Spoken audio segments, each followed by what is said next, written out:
Let's talk Ferrari then. So we've already mentioned about Leclerc maybe being a little fortunate not to get a penalty after the incident with Stroll, given previous penalties being given. Vettel kind of languishing around the bottom. But by lap 26 or so, Leclerc was suddenly in second. Yes. And kind of doing what he's done quite a few times this season, which is just keeping it quiet, doing a steady job.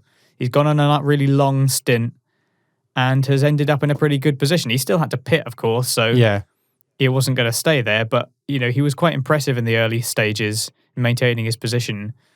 But Vettel, generally pretty miserable for him. I mean, again, he was outshined by Leclerc. He wasn't really able to hold either of the Renaults for more than a couple of laps when they came up behind him after pitting. True.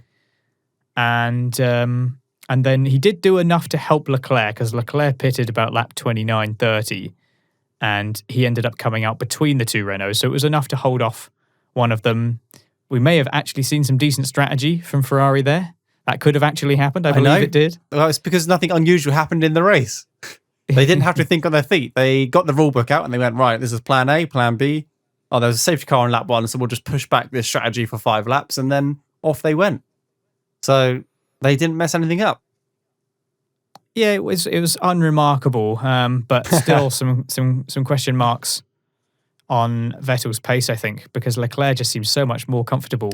I still think that they'll be running different spec parts on that car. We've just heard that Racing Point have been doing the same. They've been prioritizing Stroll's car, giving him all the upgrades because Perez is not in the team next year. It just wouldn't surprise me I wouldn't say Ferrari are on a tight budget, but I don't know. They're nowhere near where they want to be this year. So maybe they're just conserving money, conserving parts, conserving labor costs, and just giving Leclerc the up-to-date stuff instead of running both cars like it. Vettel's a great driver. I don't understand why I can't think of any other reason as to why he's not, up next to Leclerc. It really puzzles me.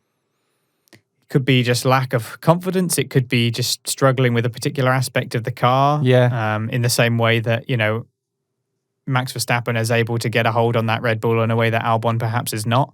And I guess we see the same with Lewis Hamilton and Bottas in qualifying sometimes.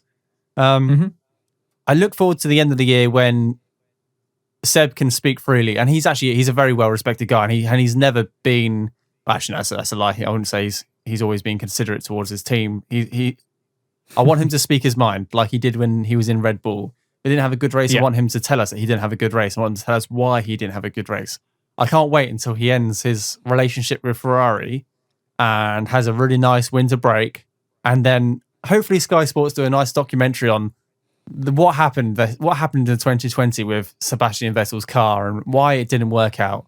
What happened to Ferrari in 2020? That's a segment I look forward to in the upcoming years, because from heroes to zeros, like I know they were never fighting. Well, they have been fighting the last couple of years, but they've come close, but no cigar, and now they're nowhere.